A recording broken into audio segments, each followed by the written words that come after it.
সরস্বতী পুজো expose করে কিছু স্পষ্ট কথা বলবো, যারা শুনবে তো শোনো, আর যারা শুনবে না ভিডিওটা এখনই স্কিপ করতে পারো। দেখো, বিষয়টা হচ্ছে এখনকার দিনে সরস্বতী পুজো মানে অনেকে বোঝে ভ্যালেন্টাইন ডে। ভাই, ঘৃণা আসে আমার এসব মানুষের উপরে। ভাই, এটা আমাদের বাঙালির একটা ইমোশন, বাঙালি বলো বা বাকি যে কোনো কেউ বলো, এটা একটা ইমোশন আমাদের কাছে।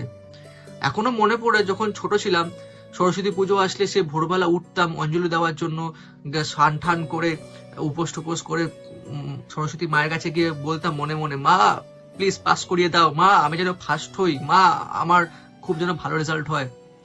সেই যে খুশি, তার উপর আসে বন্ধুদের সাথে চাঁদা তোলা বা একসাথে ওই পাড়ার প্রতিযোগিতায় অংশগ্রহণ করা, এই মজাগুলো।